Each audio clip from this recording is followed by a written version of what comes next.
शाम जिनकी नए झगड़ों में फसादों में कटी, रात बस खुदकुशी करने के इरादों में कटी, ऐसे कमबख्तों को मरने से बचा लूं तो हंसी। भारत में रहना है तो भारत से प्यार करो, नहीं इस भारत से मुख मोड़ जाइए। जिस मुल्क के रिवाज रीति नीति हो पसंद, उस मुल्क से ही नेज नाता जोड़ जाइए। एक राजा ने मांग भरी फिर मेरा मस्तक फोड़ दिया, एक राजा ने मांग भरी फिर मेरा मस्तक फोड़ दिया। 5 साल वाला गठबंधन 10 महीने में तोड़। तुमने गोकुल की गोपियों से अगर क्या बात है। प्रेम का व्याकरण पढ़ा, फर्क नहीं होता है राजा और भिखारी में, दोनों की सांसें काटी हैं समय की तेज कटाई। सबसे डराना, हर दिल पर जादू कर डाला, स्वाद स्वाद में जमकर खाया, सतमोला ने खूब बचाया। खाने से डरता है क्या? सतमोला।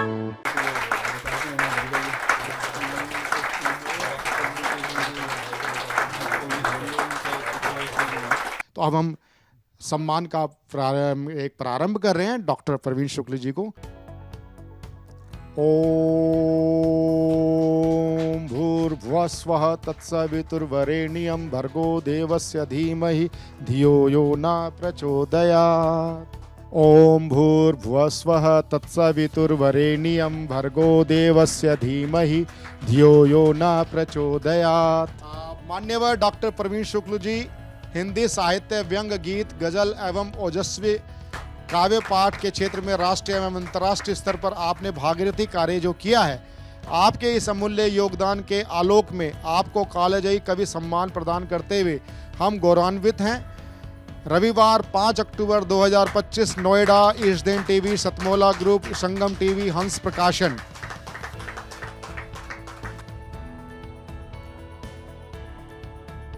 जोरदार तालियों के साथ आत्ममंथन का लोकार्पण हो रहा है। आप अखिल भारतीय साहित्य परिषद की सोनीपत इकाई की आप सहसचिव हैं।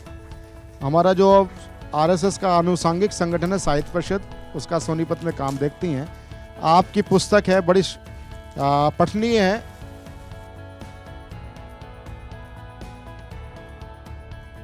और आप सभी जोरदार तालियों के साथ अभिनंदन करें, स्वागत करें। संजय गर्ग जी से निवेदन है कि संजय गर्ग जी डॉक्टर साहब को, प्रवीण शुक्ल जी,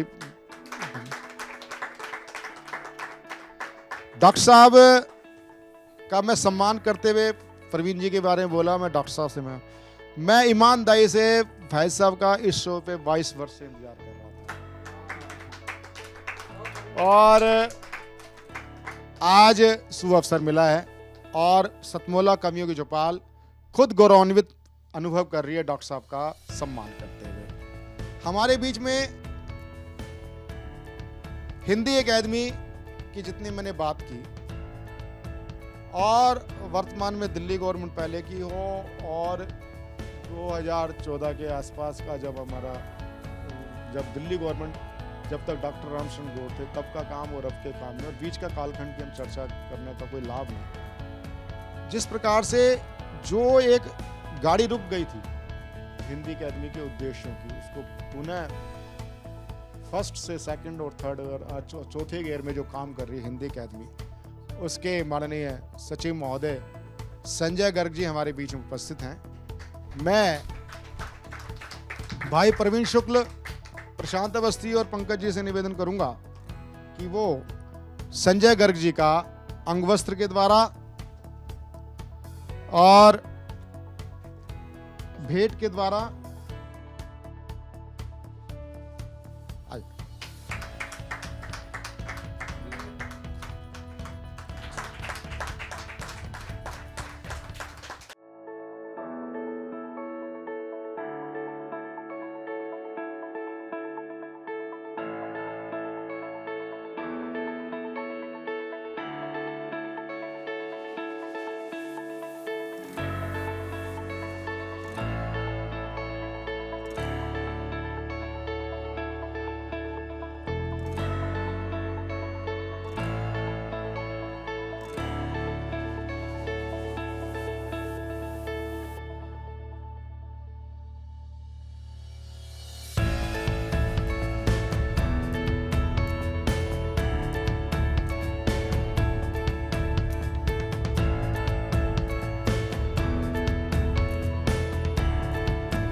रोहन, अभी तक पढ़ाई शुरू नहीं की ना तुमने? बालकनी का ग्लास भी तुमने ही तोड़ा था ना? तुम्हारे पापा को बताऊंगी। मम्मा, मैंने ग्लास के साथ एक फ्लावर पॉट भी तोड़ा था। हाँ? सतमोला खाओ, कुछ भी पचास।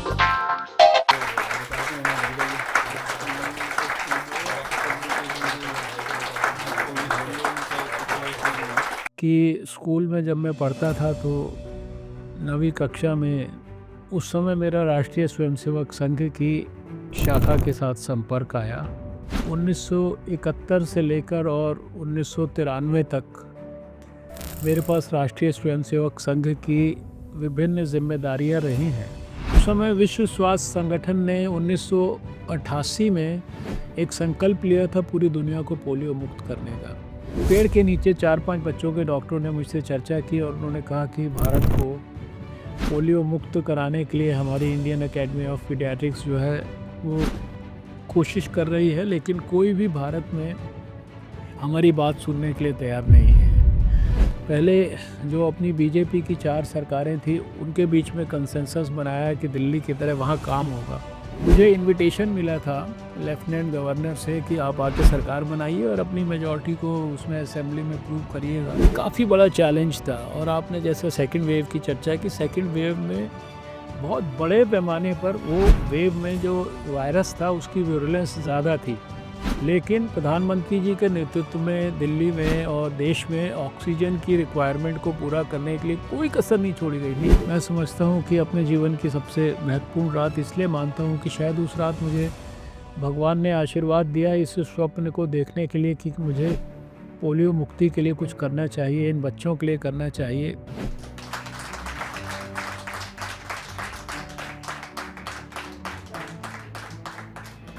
नमस्कार, सतमोला कवियों की चौपाल में आप सभी दर्शकों का हार्दिक स्वागत है, अभिनंदन है। सतमोला कवियों की चौपाल का आज सौभाग्य है कि आज सतमोला कवियों की चौपाल के 22 वर्ष के इतिहास में, ये तो मात्र 22 वर्ष हैं, शबरी ने तो कितना लंबा इंतजार किया, तब राम जी आए थे।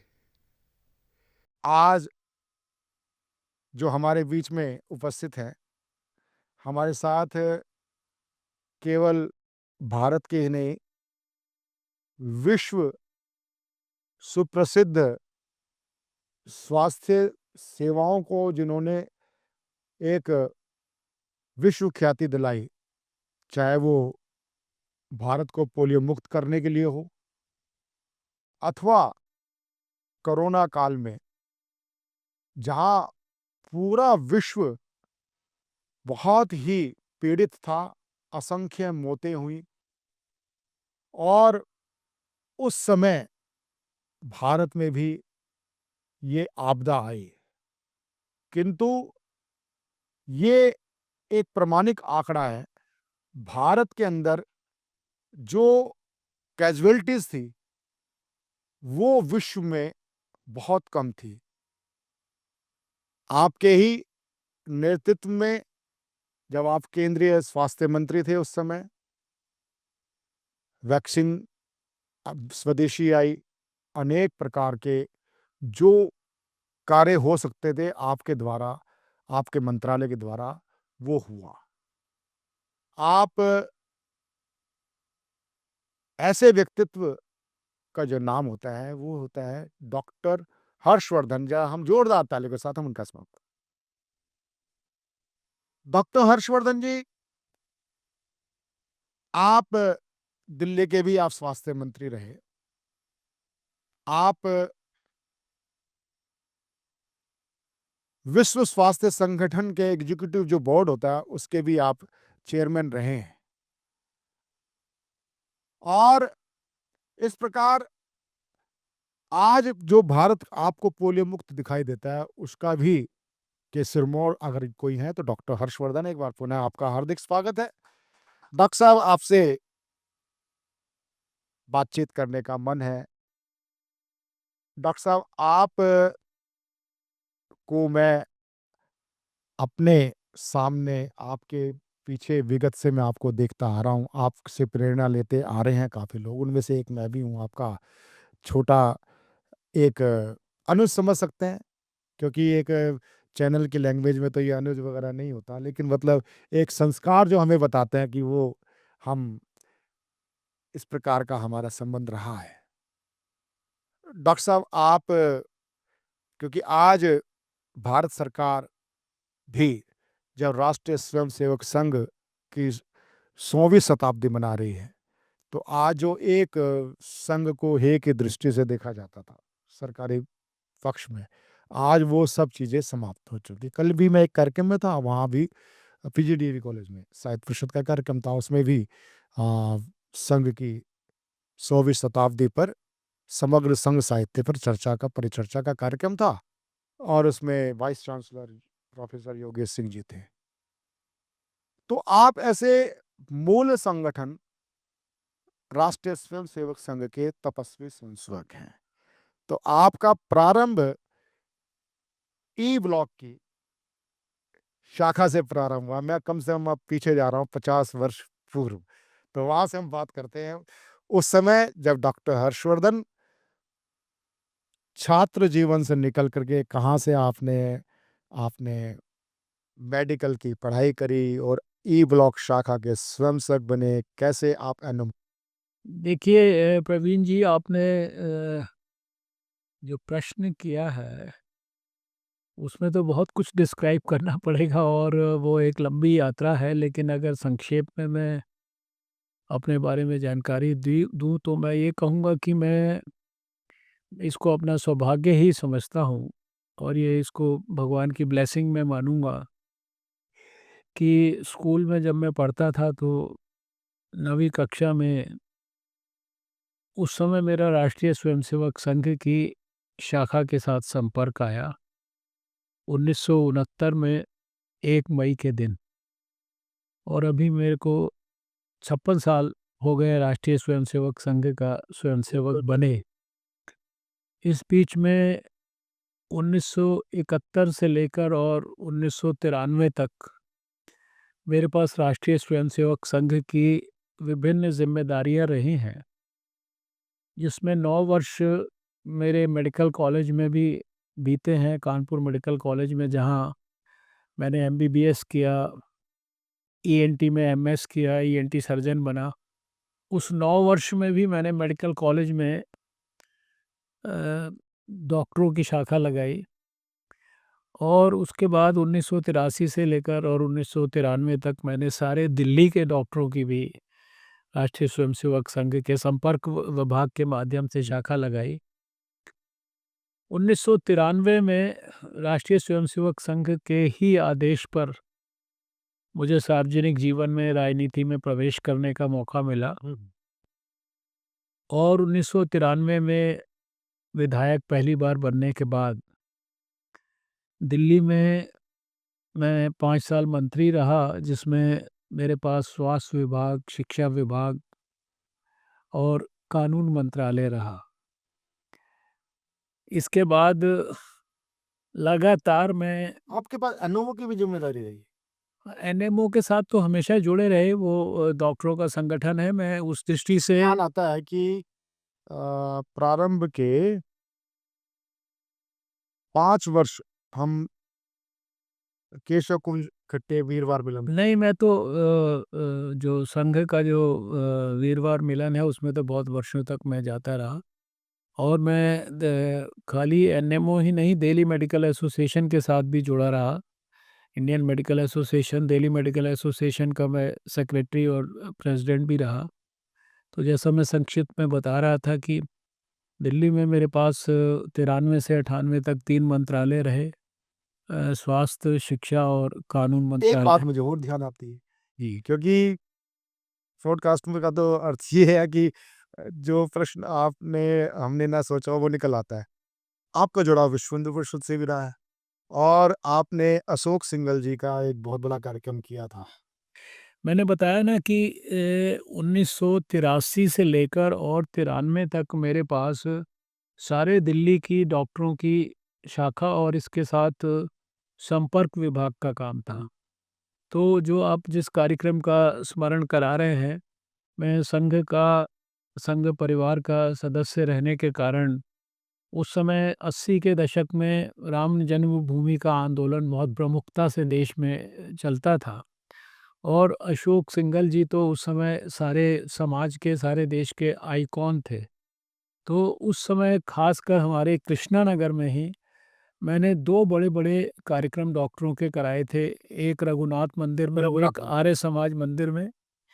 एक में हमारे श्रद्धेय अशोक सिंघल जी आए थे, एक में हमारे श्रद्धेय गोविंदाचार्य जी आए थे। अशोक जी हमारे बीच में नहीं हैं, लेकिन उनकी पवित्र स्मृति को इस समय हम प्रणाम करते हैं। और गोविंदाचार्य जी तो आप सब जानते हैं कि वो एक आइकॉन पूरे विचार परिवार के लिए नहीं, पूरे समाज के लिए वो भी बहुत बड़े, जिसे कहते हैं उनको तो ह्यूमन कंप्यूटर बोला जाता था। तो ये मेरा जो 93 में मेरी ये यात्रा शुरू हुई, उसके बाद 5 बार लगातार मैंने कृष्णानगर से विधानसभा का चुनाव लड़ा और फिर 2013 में डॉक्टर साहब, क्योंकि आप क्योंकि समय के हिसाब से आगे चले गए, उससे पहले जब आप पहला आपका 5 वर्ष का काल था, मुझे ध्यान आता है कि आपने ये कैसे आपका संकल्प जागा कि अपनी को आप सुनना चाहेंगे तो इसके लिए तो पता नहीं कितना लंबा समय चाहिए, लेकिन मैं अगर संक्षेप में आपसे बात करूं तो 3 दिसंबर 1993 को मैंने दिल्ली में मंत्री के रूप में शपथ ली थी पहला चुनाव जीतने के बाद। और उसके 17 दिन के बाद मैं एक मौलाना आज़ाद में एक कार्यक्रम के अंदर, जो वहाँ ओल्ड बॉयज़ का कार्यक्रम होता है, उसमें मुझे ऐसे चीफ गेस्ट बुलाया गया था। वहाँ मैं जब अपनी बातचीत कर रहा था, भाषण दे रहा था, तो कुछ डॉक्टरों ने मुझे एक मैसेज भेजा कि हम आपसे कार्यक्रम के बाद मिलना चाहते हैं। वो बच्चों के डॉक्टर थे। तो मैंने कहा ठीक है। तो मौलाना आज़ाद के ग्राउंड में जहाँ वो कार्यक्रम हो रहा था, मेरे स्पीच वगैरह के बाद वो डॉक्टर लोग, उन्होंने कहा हम यहाँ सबके बीच में नहीं मिलेंगे, हम उसके कोने में मिलेंगे ग्राउंड के। तो एक पेड़ के नीचे 4-5 बच्चों के डॉक्टरों ने मुझसे चर्चा की और उन्होंने कहा कि भारत को पोलियो मुक्त कराने के लिए हमारी इंडियन अकेडमी ऑफ पीडियाट्रिक्स जो है वो कोशिश कर रही है, लेकिन कोई भी भारत में हमारी बात सुनने के लिए तैयार नहीं है। हम बहुत सारे मंत्रियों के पास जा चुके हैं, सरकारों के पास जा चुके हैं, केंद्र सरकार के पास जा चुके हैं और उस समय विश्व स्वास्थ्य संगठन ने 1988 में एक संकल्प लिया था पूरी दुनिया को पोलियो मुक्त करने का, लेकिन भारत में इसके ऊपर कोई काम नहीं हो रहा था। वो 20 दिसंबर 1993 का दिन था।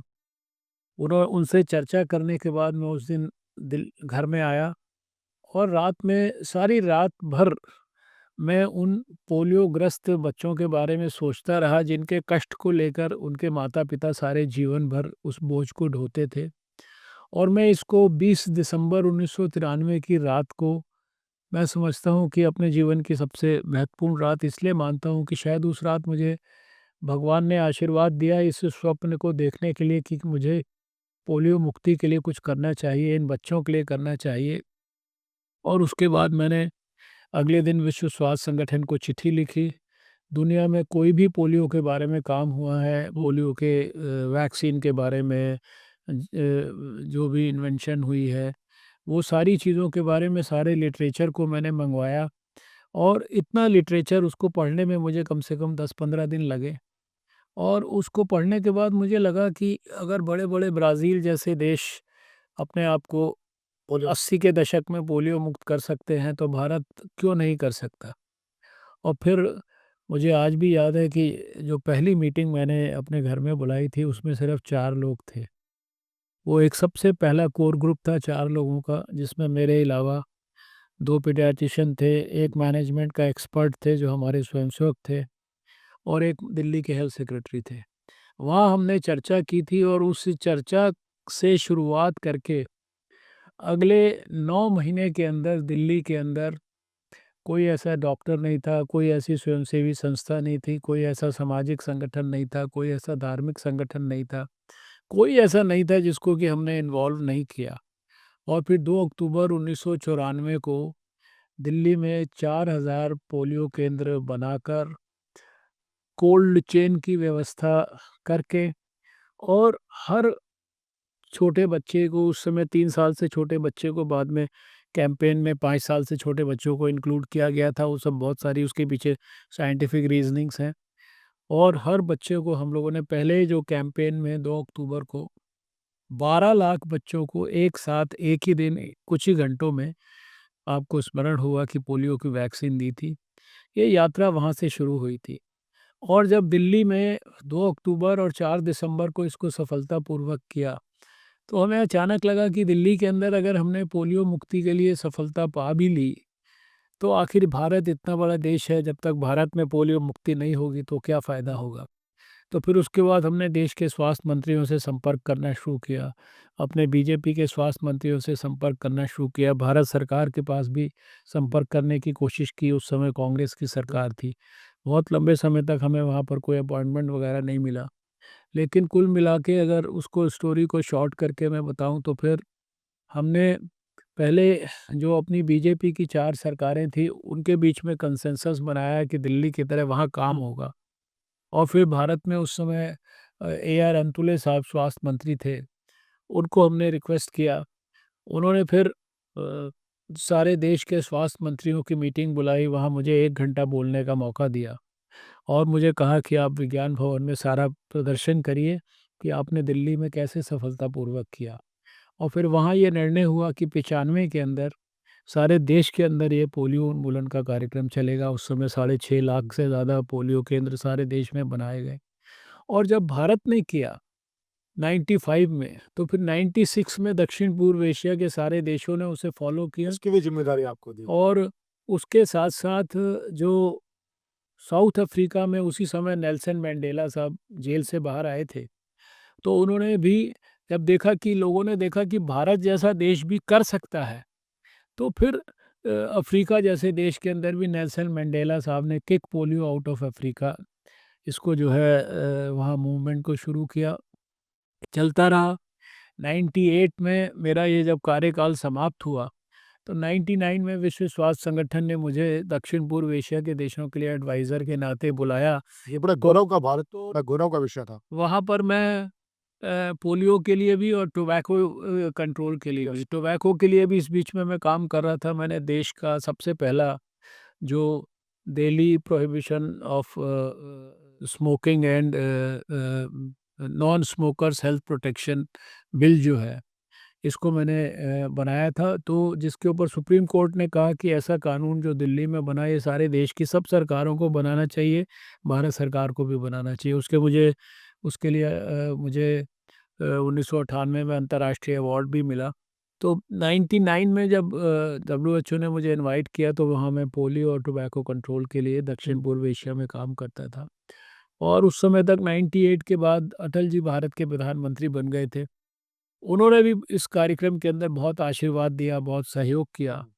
तो बराबर ये देश के अंदर मैं फॉलो करता रहा, दक्षिण पूर्व एशिया के अंदर ये फॉलो करता रहा।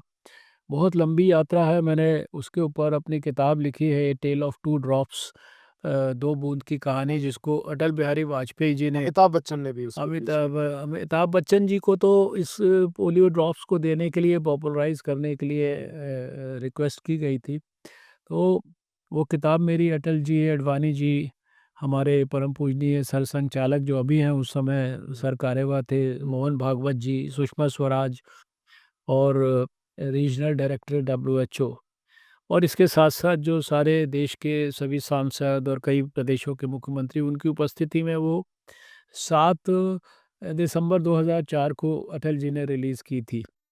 तो लगभग उसके बाद लगातार मैं इसके लिए काम करता रहा। लंबी स्टोरी है सारी, मैं अंतर्राष्ट्रीय कमेटियों पे रहा और मैं इस विषय का समाप्ति कर दूं। और ये देखिए, सौभाग्य की बात है मेरे लिए कि 2014 के अंदर 26 मार्च को भारत को और दक्षिण पूर्व एशिया के सारे देशों को सर्टिफिकेशन मिला कि ये दक्षिण पूर्व एशिया पोलियो मुक्त हो गया है।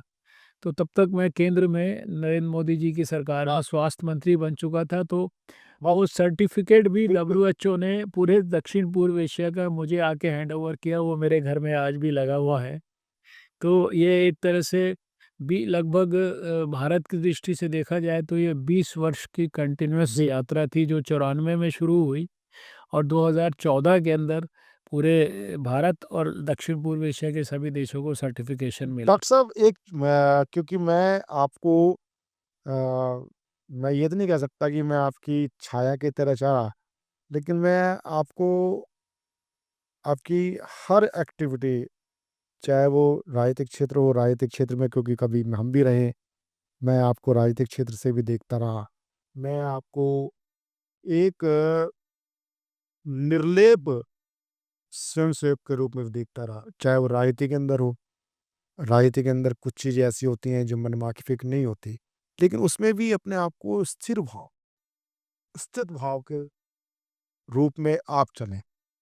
अब इस बीच में आया कि जब आपका कार्यकाल हो गया और अगली जो भी गवर्नमेंट आई, आप प्रदेश अध्यक्ष भी भारतीय जनता पार्टी के रहे और सदन के विपक्ष के नेता भी रहे। उस बीच में आपने आपके कुछ संक्षेप में कुछ अनुभव, फिर एक अनुभव मैं वो और जानना चाहूँगा कि जब एक नई राजनीतिक पार्टी बीमारी के रूप में आप पार्टी आई, उस समय आप प्रदेश अध्यक्ष थे।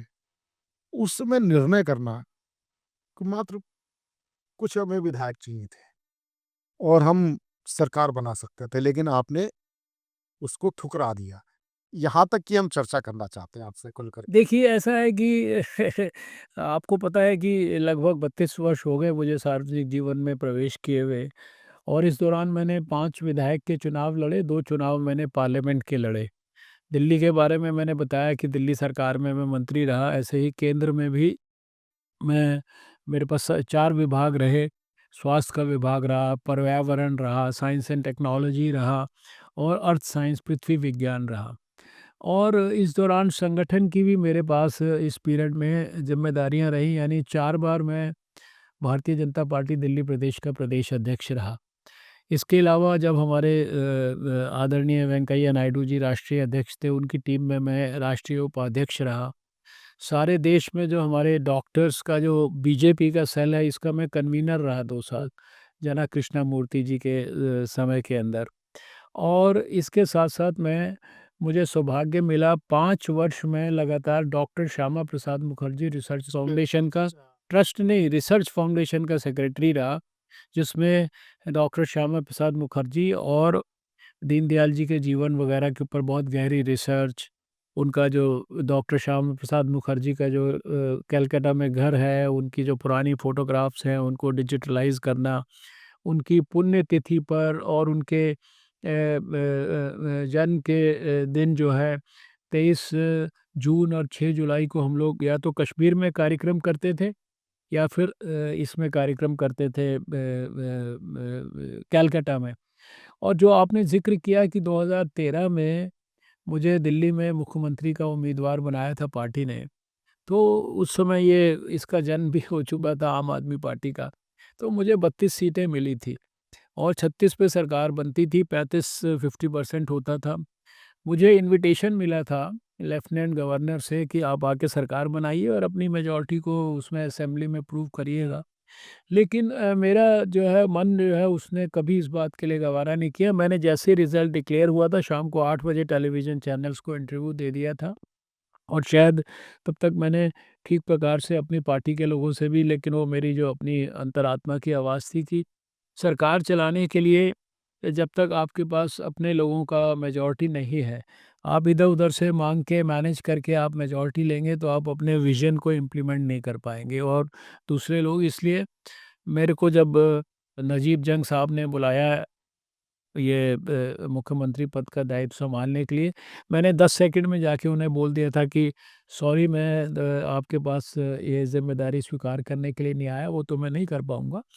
और फिर आपको आश्चर्य होगा कि जब सारी दुनिया देख रही थी कि अंदर से जब डॉक्टर हर्षवर्धन बाहर आएँगे, वो बताएँगे कि फलाने तारीख को ओथ होगी, लेकिन अंदर हम नजीब जंग साहब से जो बातचीत कर रहे थे उसमें हम लोग स्पिरिचुअलिटी पे डिस्कशन कर रहे थे।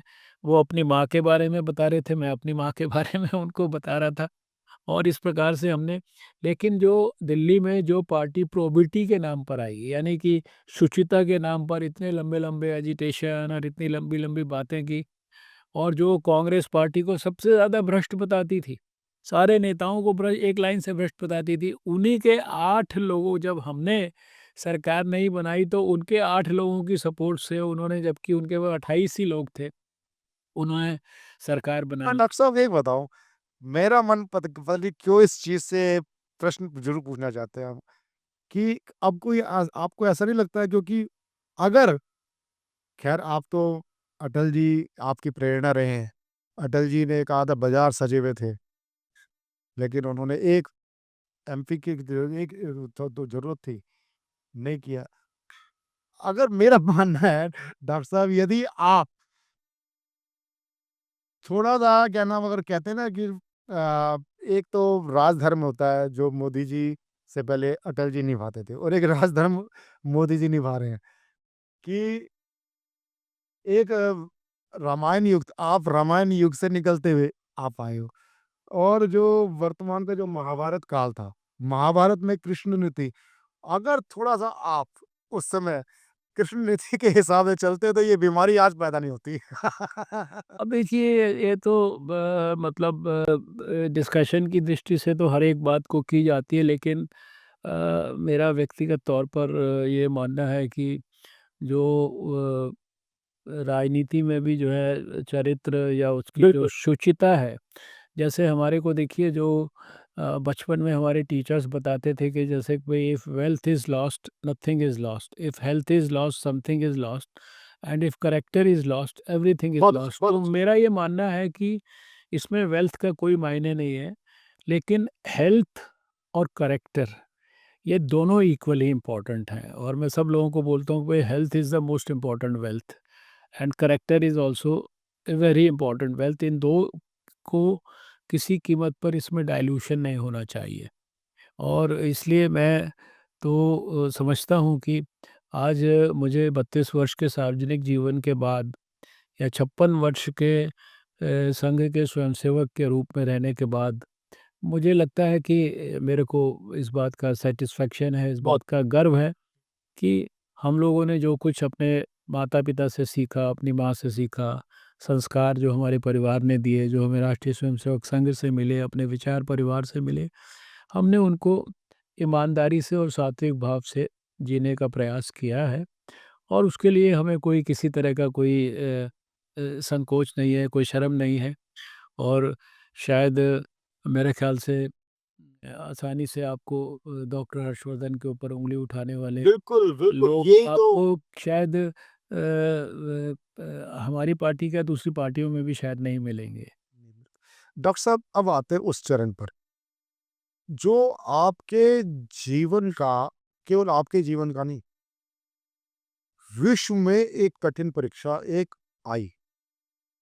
पूरा विश्व कोरोना से पीड़ित हुआ, चाहे वो चाइना से हुआ, कहीं से भी हुआ, और जहाँ से भी खबरें आ रही थी वो बड़ी भयावह, डरावनी थी। और ऐसा कोरोना की फर्स्ट वेव में तो इतना नहीं हुआ, लेकिन फर्स्ट वेव में तो लोगों ने एक जागृति थी, लेकिन सेकंड वेव में अपने लोगों ने कुछ लापरवाहियां करी, और वो जो बढ़ा, और उसका परिणाम ये हुआ कि अधिकांश अपने कई परिचित परिवारों में कोई ना कोई गया। तो मैं आपका पहला जो कोरोना प्रारंभ हुआ, वहां से आपके लिए एक लक्ष्य, एक भयावह तस्वीर के साथ आपको जो जिम्मेदारी का निर्वहन करना पड़ा, आपके बड़े ही अलग प्रकार के अनुभव होंगे, क्योंकि लोगों का मानना होता है कि देखो जी सरकार क्या कर रही है, क्या कर रही है। एक तरफ केजरीवाल जी तो फर्स्ट टाइम ही उन्होंने हाथ खड़े कर दिए थे, हमसे नहीं है, और लेकिन उस समय आपका कार्य करना, स्वास्थ्य मंत्रालय का, भारत सरकार का काम करना, और उसमें केंद्रीय स्वास्थ्य मंत्री के नाते इतनी दुरूह जिम्मेदारी थी, उसके बारे में चर्चा करें। देखिए, वो एक बहुत ही एक्सक्लूसिव अनुभव है, बहुत ही देश के लिए भी बहुत भयावह स्थिति थी, और मैं अगर उसको संक्षेप में डिस्क्राइब करने की कोशिश करूं तो 6 जनवरी और 2020 को सबसे पहले विश्व स्वास्थ्य संगठन ने दुनिया को बताया था। यद्यपि ये जो केसेस थे ये दिसंबर और नवंबर एंड में शायद चाइना में आने शुरू हो गए थे, लेकिन चाइना ने भी जब तक सूचित किया विश्व स्वास्थ्य संगठन को, तो विश्व स्वास्थ्य संगठन ने इसकी जानकारी सारी दुनिया को पहली बार 6 जनवरी 2020 को दी थी। और आपको सुनकर आश्चर्य भी होगा, खुशी भी होगी कि 8 जनवरी को विदिन लेस देन 48 आवर्स हमने इसके लिए एक्सपर्ट्स की अपनी पहली मीटिंग बुला डाली थी। और सारे सब प्रकार के प्रोटोकॉल्स वगैरह सब, क्योंकि नया वायरस था, इसके अध्ययन करना था। 30 जनवरी को भारत में पहला केस आया था। यद्यपि वो जो बच्ची थी वो उसको इन्फेक्शन 24 जनवरी को, लेकिन चाइना से वो आई थी 30 जनवरी को। और फिर 1 फरवरी 2020 को मुझे याद है कि प्रधानमंत्री जी ने एक ग्रुप ऑफ मिनिस्टर्स बनाया था जिसका मैं अध्यक्ष था, जिसमें और भी मंत्री थे। हरदीप पुरी साहब थे जो अभी हमारे फॉरेन मिनिस्टर हैं आजकल, वो भी थे। मनसुख मंडाविया जी, ऐसे 4-5 मिनिस्टर्स भी थे। सारे कई कई बड़े बड़े डिपार्टमेंट्स के सेक्रेटरी थे। उस ग्रुप ऑफ मिनिस्टर्स की हमने 1 सवा साल में 30 से ऊपर मीटिंग्स की थी, मतलब। और फिर 3-4 दिन के बाद सेकंड केस आया था। तो यानी वो इतना चैलेंजिंग पीरियड था कि सारे एक-एक व्यक्ति के आप आश्चर्य करेंगे कि जो पहला केस आया था उसके ऊपर हमने कॉन्टैक्ट ट्रेसिंग्स जो की, यानी कि वो हवाई जहाज़ के अंदर से बच्ची जो है वो मेडिकल स्टूडेंट शायद थी, वो उसके आगे पीछे कौन बैठा था, वहाँ से एयरपोर्ट पे उतरी, एयरपोर्ट से स्टेशन, स्टेशन से दूसरे शहर, वहाँ से वहाँ, वहाँ से होटल, एक-एक जगह पे कौन-कौन संपर्क। एक पर्टिकुलर समय में 10 लाख से ज़्यादा लोग हमारे एक्टिव उसमें रहते थे, सर्वेलेंस में। और अगले 1-2-3 महीने में 34 लाख से ज़्यादा लोगों को हम लोगों ने ट्रेंड किया उस पीरियड के अंदर। आपको पता होगा कि 2-3 महीने बाद तो फिर ये शायद मार्च के अंदर मोस्ट प्रोबेबली वो लॉकडाउन वगैरह लगा। और मेरे लिए एक सौभाग्य की बात ये थी कि मैं उस समय साइंस एंड टेक्नोलॉजी मिनिस्टर भी था। Biotechnology, science technology, earth science, ये सब मेरे पास ही थे। तो साइमल्टेनियसली वैक्सीन को निर्माण करने का, वैक्सीन नॉर्मली 9 महीने के अंदर वैक्सीन का बन जाना, ये कोई आसान काम, उस प्रोसेस को भी साथ-साथ हम लोगों ने शुरू किया। और 16 जनवरी 2021 को पहली वैक्सीन जो है हम लोगों ने लगा दी थी। मैं स्वयं जो है एम्स में था, प्रधानमंत्री जी ने वैक्सीन लगवाई थी जो है। 2 स्थानों पर जो है वो वैक्सीन बन रही थी।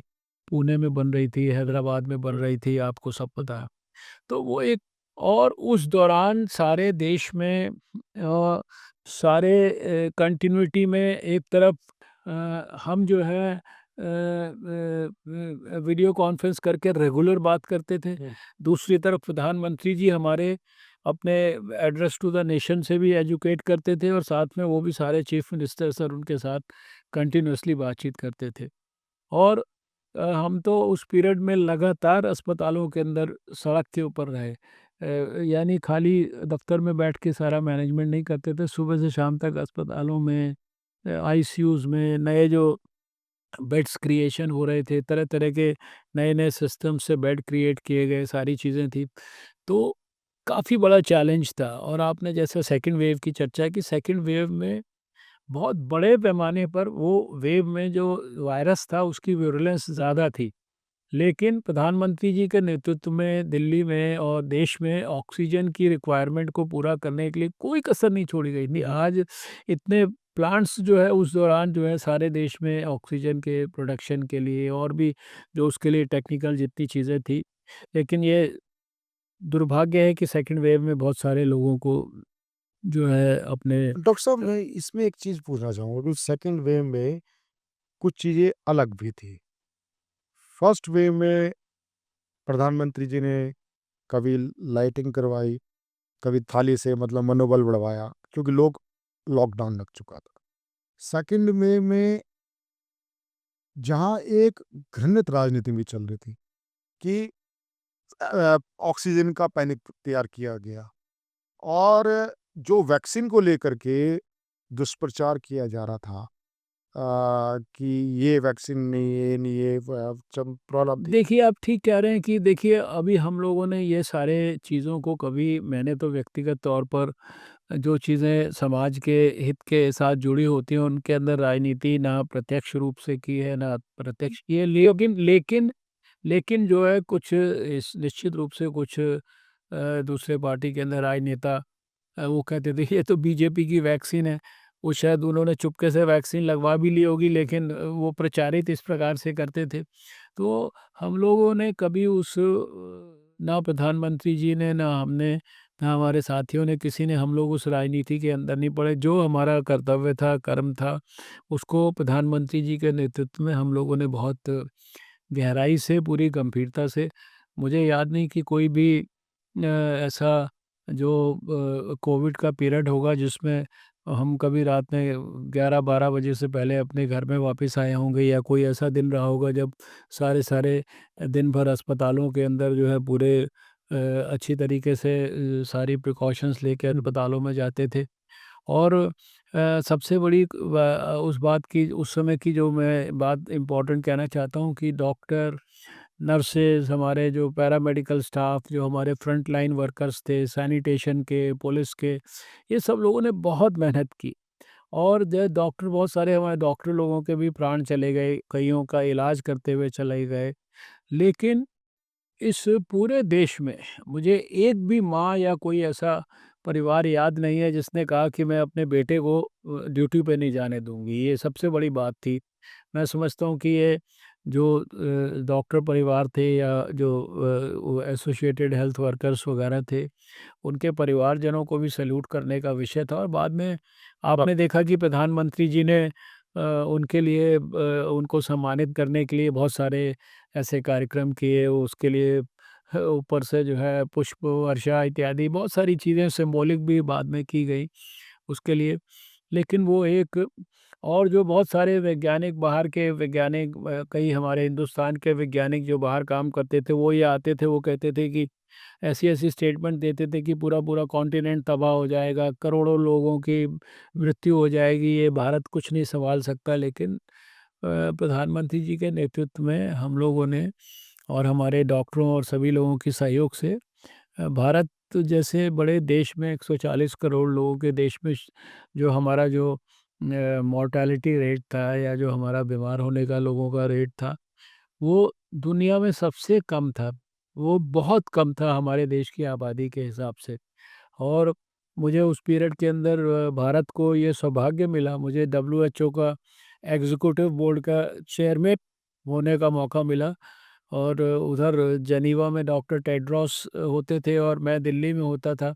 हर थर्सडे को 4 बजे मीटिंग होती थी जिसमें सारे दुनिया के ऑनलाइन हेल्थ मिनिस्टर्स या उनके प्रतिनिधि भाग लेते थे। तो वो एक बहुत बड़ा चैलेंजिंग पीरियड था। उस पीरियड में दवाइयाँ ऑर्गेनाइज़ करना, मास्क को ऑर्गेनाइज़ करना, पीपी किट्स को ऑर्गेनाइज़ करना, और शुरू-शुरू में बहुत सारी चीज़ें भारत में बनती नहीं थी बाहर से। लेकिन फिर तो बाद में 1 महीने, डेढ़ महीने में भारत की इतनी ज़बरदस्त कैपेसिटी विकसित हुई कि सारी चीज़ें हम खाली बनाने ही नहीं लगे। हमारे यहाँ से जो है वो चीज़ें विदेश में हम देने की स्थिति में भी हो गए। आप आश्चर्य करेंगे कि वैक्सीन के नाम पर वैक्सीन मैत्री, यानी 100 से ज़्यादा देशों को वैक्सीन, आप तक 100 के ज़्यादा देशों को वैक्सीन बनाकर हमने दी है। बिल्कुल, आज जो वैश्विक मंच पे आज भारत खड़ा है, उसमें कोरोना काल में जो आपके मंत्रालय यानी आपके स्वास्थ्य मंत्रालय भारत सरकार ने पूरे विश्व को, अमेरिका उस समय ट्रम्प ही थे शायद जी। प्रेसिडेंट, उन्होंने गुहार की थी वैक्सीन भेजो, ये दवाइयाँ भेजो। देखिए, वहाँ अभी दूसरे विकसित देशों में भी अस्पतालों वगैरह के अंदर एडमिशन्स और ये सब चीज़ें बहुत, ये नहीं कि हमें अपने देश के लिए हम लोग, लेकिन वास्तविक स्थिति है जिसको कि विश्व स्वास्थ्य संगठन ने भी ऑन रिकॉर्ड उसको अप्रिशिएट किया कि भारत ने इसको कोविड की जो महामारी थी इसको बहुत ही कुशलता से और इतने बड़े चैलेंज के बावजूद भी, देखिए हमारी आबादी, अमेरिका की आबादी कितनी है, 30-35 करोड़ है, लेकिन और सबसे डेवलप्ड दुनिया का नेशन है, लेकिन वो भी शायद इतनी आसानी से इसको विषय को नहीं हैंडल कर पाए थे। जिस तरह से भारत में हम लोगों ने इसको हैंडल किया और उसमें कितने सारे चैलेंजेस थे, फ्लाइट्स बंद थी, फिर सारी जगह पे सामान को पहुंचाना और इतनी सारे प्रिकॉशंस को लेके, और आप जानते ही हैं कि कितना एक-एक व्यक्ति के ऊपर निगाह रखनी पड़ रही थी। एक परिवार में किसी के अंदर हो जाए तो उसके परिवार के सारे सदस्यों को उससे अलग रखना, सिस्टम के अंदर कितने सारे ये चैलेंजेस है थे। जहाँ मैं एक परिदृश्य देखता हूँ। कोरोना काल भारत को आज विश्व गुरुतर स्थिति में देखे आया। एक वो है ना, मोदी जी का तो विजन है कि आपदा में भी अवसर की तलाश प्रबंधन करना। वो जो कोरोना काल में जो आपके मंत्रालय के किए गए कार्य थे, आज चाहे वो ऑपरेशन सिंदूर हो, चाहे विश्व में आपके साथ डिप्लोमेटिक संबंध हो, जो कभी भारत के साथ खड़े नहीं होना चाहते थे देश, और वो उनके बाद साथ खड़े हैं। और आज संयुक्त राष्ट्र के अंदर आज स्थिति ये है कि 144 देश आपका समर्थन करते हैं। तो वो कहीं ना कहीं तो कोरोना काल का देखिए, आपको मैं एक ही चीज़ का उदाहरण दूँगा। आपको याद होगा कि हम लोगों ने डिजिटल इंडिया तो 2014 में प्रधानमंत्री जी ने शुरू-शुरू में कैबिनेट नोट, कोविन नाम का एक प्लेटफ़ॉर्म था, और हिंदुस्तान में हर व्यक्ति को उस कोविन प्लेटफ़ॉर्म के थ्रू अपॉइंटमेंट लेना, सब करना, उसी कोविन प्लेटफ़ॉर्म के थ्रू सर्टिफ़िकेट भी मिल जाता था, आपके फ़ोन में आ जाता था, वो सारी चीज़ें होती थी। और उस कोविन प्लेटफ़ॉर्म के बारे में मैंने स्वयं मीटिंग की थी, जिसमें 142 देशों के प्रतिनिधियों ने भाग लिया था, 142। और कोविन प्लेटफ़ॉर्म को कैसे हम लोगों ने विकसित किया, कैसे उसको इस्तेमाल कर सकते हैं, उसकी ट्रेनिंग हम लोगों ने 142 देशों को दी थी। अब वो, ताकि अगर वो चाहें तो कोविन प्लेटफ़ॉर्म को उसके अंदर फ़ॉरेन मिनिस्ट्री भी हमारे साथ सहभागी थी, और स्वास्थ्य मंत्रालय में बैठ के 142 देशों के साथ मैं स्वयं उसका साक्षी हूँ। तो हम लोगों ने खाली ऐसा नहीं है कि वैक्सीन दिया, हम लोगों ने बहुत सारी चीज़ों में दुनिया के लोगों को ट्रेन भी किया जो है, लगातार इस विषय के ऊपर जो है। डॉक्टर साहब, एक कार्यक्रम में चलते चलते अंत में, अब क्योंकि आप ग्राउंड से उठते उठते, जमीन से उठते उठते शीर्ष तक आए, और उसके बाद आपने स्वतः चुनाव लड़ने से मना कर दिया। और मैं तो आपको उस व्यक्ति के रूप में देखता हूं कि एक वैद्य जी होते थे। वैद्य जी सुबह आकर के बैठ जाते थे और प्रभु को हाथ जोड़ करके वो अपना वैद्य कार्य करते थे। नियम था कि वे इतने बजे आ गए, बैठ गए, और वो किसी से फीस नहीं लेता था। जो कोई दे गया वो कहते जी प्रभु जी के आगे रख दो, प्रभु जी के आगे रख दो। और 5 बजे के बाद वो कोई भी आए वो दवाई। आपका जीवन शैली मैंने इस रूप में देखी, क्योंकि आपका जो ईएनटी क्लिनिक है, बचपन से हम देखते आ रहे हैं।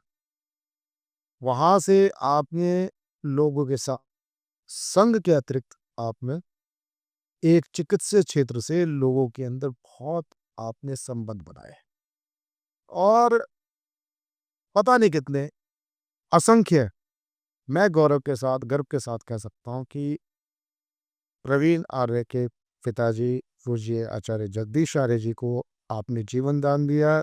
1994 में कैंसर हुआ, 94 बीतते बीतते कैंसर से मुक्ति ली, और 2009 तक वो जीवित रहे। खुद प्रवीण आर्य को जब तब हुआ तो आपने एक सुबह 5 बजे केंद्रीय मंत्री फोन उठा ले, कोई कल्पना हो सकती है। इसलिए मैं आपको एक राजनीतिक क्षेत्र में एक ऋषि के रूप में देखता हूँ। और जब आपको ये लगा कि अब मुझे राजनीति से निकल लेना चाहिए, ये क्योंकि आज की डेट में राजनीतिक में क्षेत्र में आदमी जूते चप्पल के साथ जाता है, लेकिन है ना, वो उससे जो दलदल होती है उसमें से निकलता है तो जूते चप्पल भगाई आपने कीचड़ में, दलदल में। आपका ये निर्णय कि ये बड़ा निर्लय भाव से मैं सुन रहा हूँ। नहीं, देखिए, बात यह है कि मैं जब से सार्वजनिक जीवन में आया हूँ, तब से मैंने कोई अपने बारे में कभी निर्णय नहीं लिया, लेकिन सभी संगठन की जो भी योजना होती है उसके हिसाब से हम लोग काम करते रहे हैं।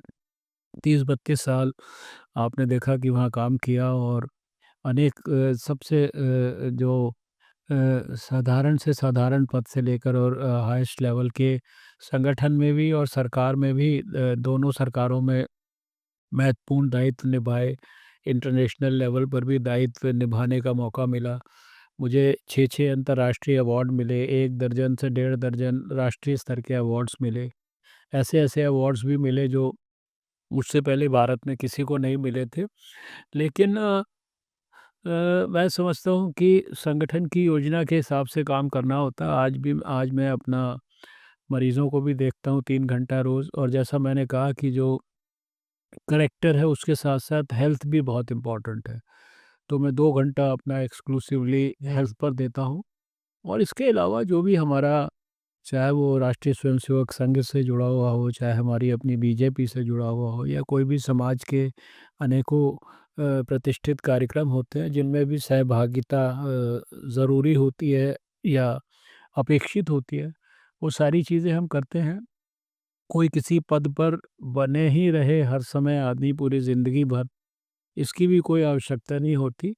मेरे ख़्याल से मेरे को तो सैटिस्फैक्शन है कि मैंने जितने भी समय सार्वजनिक जीवन में काम करने का मौका मिला, पूरे ईमानदारी, मेहनत और निस्वार्थ भाव से देश की और समाज की सेवा करने का प्रयास किया। जो टारगेट्स अपने हाथ में लिए उनको उनके लॉजिकल कंक्लूजन तक पहुंचाने की कोशिश की। और अभी भी मैं जो स्वास्थ्य के बारे में जहाँ-जहाँ मुझे मौका मिलता है, मैं लोगों को अपने उनके स्वास्थ्य के बारे में ध्यान रखने की दृष्टि से कैसे उनको प्रेरित किया जा सकता है। मैं आजकल जो एंटी एजिंग मूवमेंट है इसके बारे में लोगों को तरह तरीके से शिक्षित करता हूँ, क्योंकि ऐसा मेरा मानना है कि जो आज की जो मॉडर्न साइंस है उसमें एजिंग को एक डिजीज़ मानते हैं, और एजिंग के प्रोसेस को भी रिवर्स किया जा सकता है, उसको रोका जा सकता है, उसको स्लो किया जा सकता है। और जो हमारी एज होती है, ये एक नंबर होता है, ये एक क्रोनोलॉजिकल एज होती है। असली एज जो होती है वो बायोलॉजिकल एज होती है, और हर आदमी अपनी बायोलॉजिकल एज से फाइट करके उसको रिवर्स डायरेक्शन में भी ला सकता है। इसके लिए मैं लोगों को जहाँ मुझे मौका मिलता है मैं शिक्षित करता हूँ, और लोगों से मेरा यही कहना है कि आप जो कुछ भी अपने जीवन में करते हैं, आप अपने स्वास्थ्य के ऊपर विशेष रूप से ध्यान दीजिए। और इसके लिए चलते-चलते अगर मैं 4-5 बातें कहूँगा कि भई, जो कुछ महत्वपूर्ण बातें हैं, ईट लेस एक्सरसाइज़ मोर, कम खाएँ, एक्सरसाइज़ ज़्यादा करें। और खाते समय इस बात का ध्यान रखें कि कब खाना, कितना खाना और क्या खाना। जो खाना है, ये बड़ी से बड़ी बीमारी को फ़ाइट करके दूर भी कर सकता है, ये कैंसर से भी फ़ाइट कर सकता है, और बड़ी से बड़ी बीमारी को ये अगर ठीक नहीं है तो ये पैदा भी कर सकता है। इसलिए what to eat, when to eat, how much to eat, ये भी इम्पोर्टेंट है।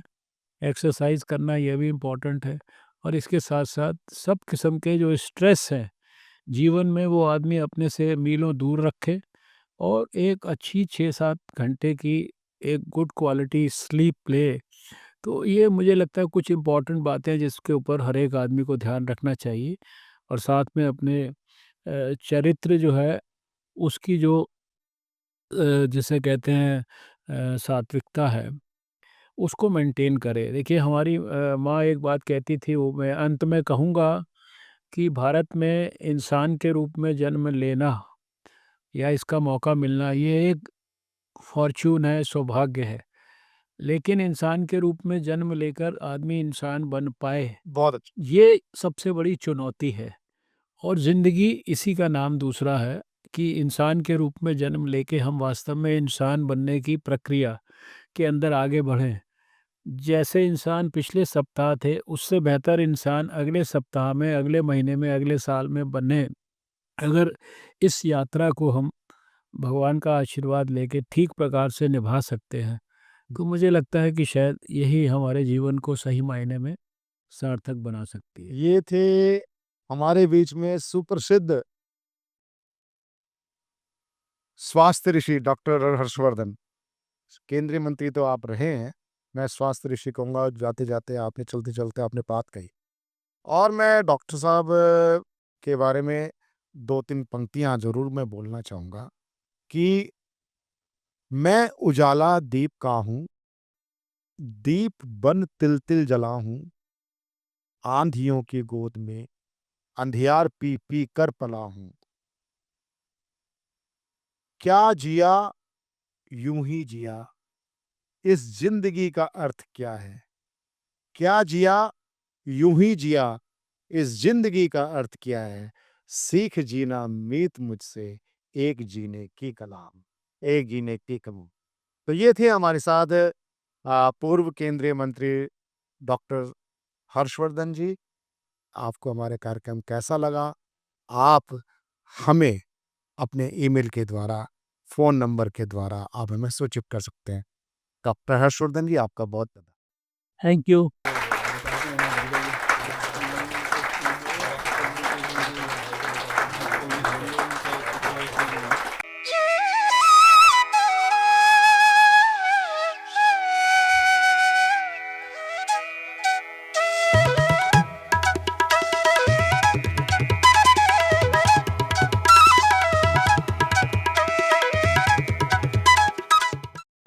शाम जिनकी नए झगड़ों में फसादों में कटी, रात बस खुदकुशी करने के इरादों में कटी, ऐसे कमबख्तों को मरने से बचा लूं तो हंसी। भारत में रहना है तो भारत से प्यार करो, नहीं इस भारत से मुख मोड़ जाइए।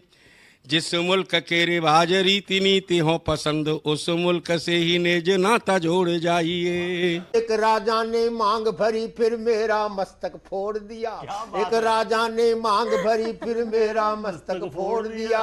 5 साल वाला गठबंधन 10 महीने में तोड़। तुमने गोकुल की गोपियों से अगर क्या बात है। प्रेम का व्याकरण पढ़ा, फर्क नहीं होता है राजा और भिखारी में, दोनों की सांसें काटी हैं समय की तेज कट। थोड़ी तो इज्जत कर ले उनकी। वो तेरा मामा लगता है। जज साहब मामा कह रहे हैं आपको। इन दोनों जॉली की बातों का क्या करें, ना समझ आए ना अजब हो, पर जब हो सतमोला का चटपटा स्वाद साथ तो हर बात पचेगी।